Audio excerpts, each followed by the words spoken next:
Hi guys, this is Pestily and welcome to another Scav from Tarkov video. Today I'm going to be covering the 5th podcast of the Talking Tarkov series, which featured Nikita, Klean, Anton and Oddbawz. So without further ado, let's crack straight into it. So pretty much straight off the bat, Oddbawz got hit up with what's one of the questions you want to ask. So Oddbawz brought up the point about spawns, the locations of them, the proximities and the issues involved in it. They talked about how on certain maps there's no issues with it because, like, say, Shoreline's a lot more spread out. Klean brought that up. And then, like, on particular, and it always comes up in every podcast when they talk about spawns, the boiler side of customs.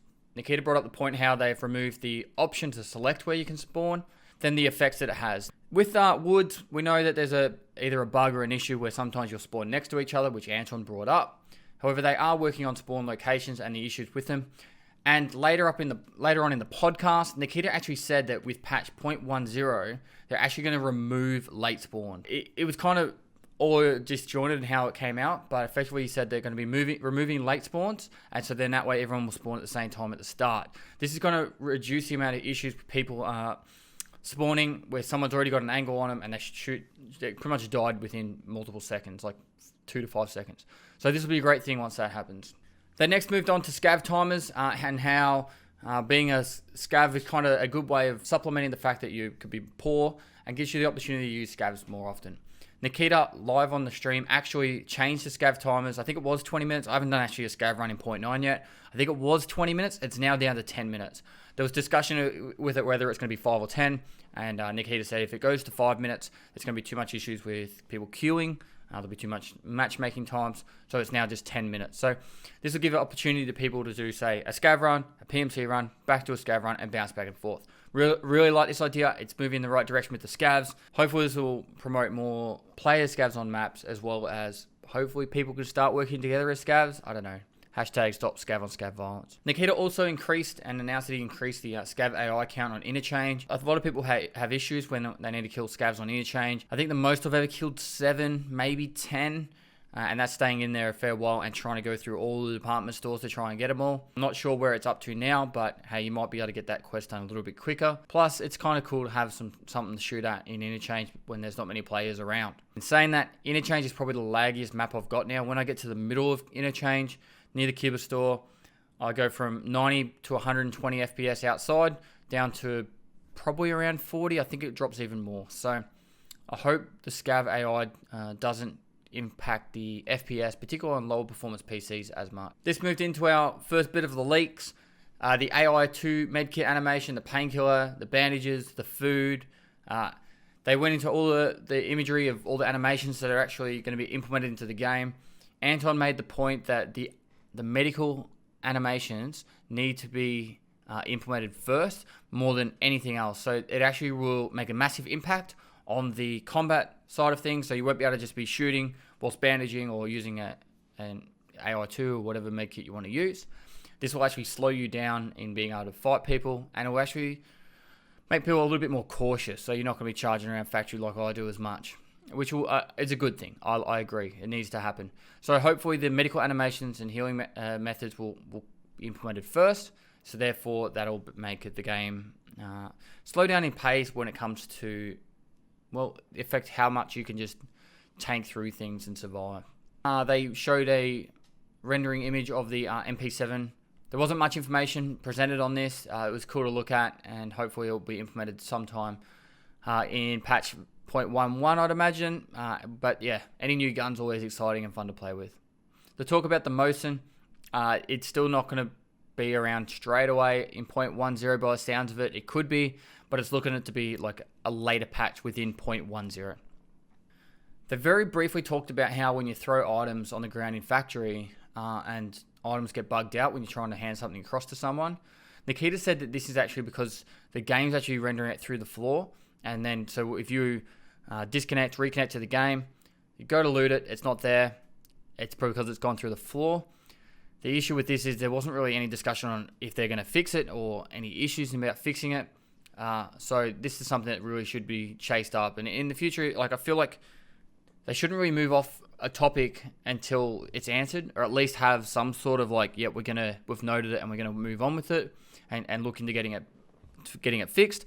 But at times, it sometimes just, it's kind of like, oh, yeah, cool. And there's like new topics. So unfortunately, that happens at times, but it is what it is. The discussion moved on to loot around the maps. They're going to discuss, or there was discussion about moving a lot of lootable items in shoreline, say around to the village and other areas. They're planning to do this throughout all the maps, try and spread out the loot. Because originally it was, you spawn on one side, you go to the other, and in the middle would be the loot. Now they're trying to implement it so there's actually going to be more loot around the whole entire map. I love the idea. I want more looting to happen in the game, so it's more of a scavenging game as well, as a personal opinion. But more loot in the maps, but around in the rural areas of, say, the maps, not the actual high priority PvP contact areas, which would be a lot better, particularly when if you're not good at the game, or at least when you're new to the game. It gives you the option to not just have to risk going into the resort and getting absolutely annihilated by a squad who's already holding the roof. So it gives options there. So this moved into the flea market. We got our first imagery of the flea market. It does look exciting, and I do like the idea of it. Nikita spoke about how it's going to be almost like a dynamic system where some traders might not actually work certain days. They'll actually have days off. And so therefore, you'll actually need to use the trader market or the flea market to purchase items. He wants it to be like a loot pool system throughout the map. So for example, if a server has had their cash registers, the Goshen cash registers looted like a lot, then they're going to stop spawning with cash in them because it's already been looted. However, if say the Kibba store hasn't been looted in a week, there's actually going to be better loot in there.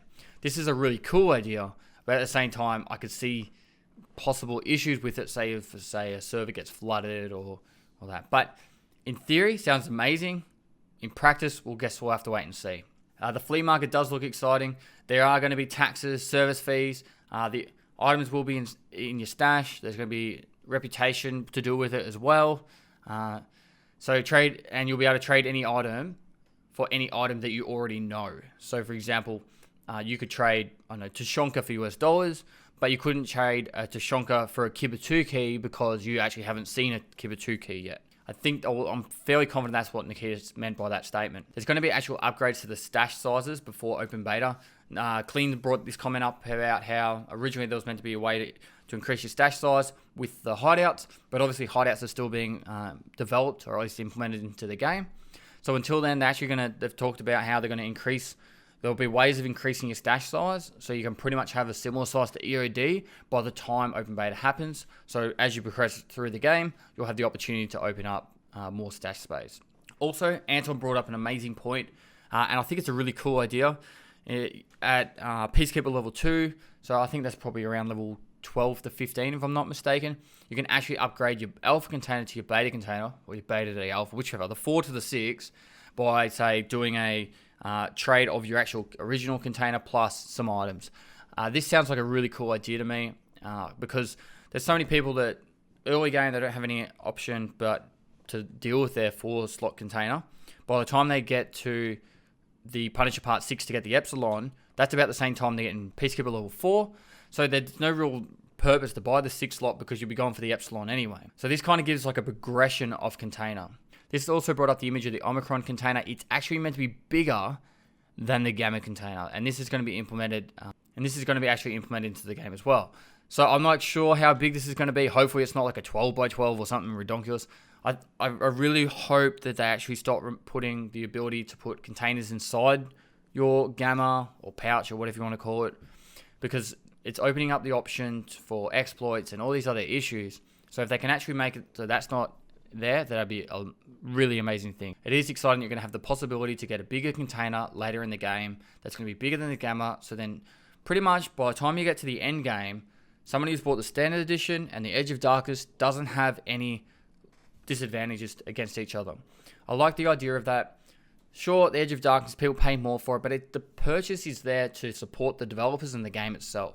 You get a couple of items that will help you earlier, like the Trader Rep, the bigger container, and the bigger stash space, but by the end of the game, everyone should be on a level playing field. This game is not pay to win, and so I like the idea that by the end of the game, you can all have a big container, you can all have a big stash space, everyone has every trader unlocked, and then everyone can just enjoy the game for what it is, as it's an amazing game that I enjoy. There's a big discussion on all the new ammo types. I'm not going to go into that. it was just so many numbers getting thrown around. It was like crazy. And then the discussion moved on to patch 0.10. Nikita said that they're going to be removing late spawns. They're working on network syncing. This goes into the point of the whole door sync fix. So I had an example the other day where I opened a door. Sorry, I was hiding behind a door, waiting for someone to come through it. And he just shot me straight through the door because on his screen, he had opened the door, saw me just standing there like a numpty, and he just finished me off. But on my screen, the door still hadn't opened. They're going to fix the issues with, when you take damage and you try and heal, but nothing happens. I think the only way I found to fix this is actually you go take damage and then like take some more damage, then it fixes it, and then you can heal again. So they're going to be fixing that. Making the reticles on your scopes brighter so you can actually see it during the daytime. And they're working on all the sound effects. There was a lot of... He said he had 3 pages worth of fixes, but there's a lot. Working on hit reg and that as well. So a lot of awesome things with that. I don't want to harp on to too many more things, but to finish up, discussed about how if people have been caught duping and that, they've been wiping their accounts. If they've been doing anything sketchy, wiping their accounts. And in the future, they are discussing about the option of either banning them for, say, a week or permanently banning them if they're of a severe severity. Nikita said there's no reason to do a wipe for patch 0.10 as there's nothing that really requires it for the in-game mechanics, and therefore there shouldn't be a wipe for patch 0.10. They spoke about the Scav boss on Interchange. It's only going to be a single Scav boss by himself by the sounds of it, and Nikita wants to have it so he has the PKM, which is a fully automatic belt-fed GPMG. However, I think you can put a magazine on it if I'm not mistaken. I'm not very good with my Russian firearm knowledge, and I do believe that Nikita was talking about getting a 70 or 100 round mag for it before they get the belt fed function implemented into the game. However, they do have, I think previously in a previous Talking Tarkov, there was an imagery of it. I'm super excited. I can't wait for LSWs and any type of machine gun to be added into the game. Should be a lot of fun. But yeah, so that's something to also look forward to once they get the next Scav boss in. The very final point that was brought up was the Terralabs. They are developing it. It's a work in progress. It's kind of like a big factory from the sounds of it. It does sound really cool. That's where they're going to have alarms implemented into it for certain things. There was talk about alarms on other things throughout the podcast, but I kind of trying to keep this down to the facts so that you guys just get the summary overall. So in saying that, this is pretty much everything that was covered. If you have any questions or you have any points that I missed that you think are relevant, put them in the comments below. I'll pin them if they're a good relevant point from the podcast that I've missed. If you like this video, give it a thumbs up. Subscribe for future content. I stream on Twitch 6 days a week. Go down to the link below. Chuck me a follow over on Twitch. And lastly, I'll see you next time.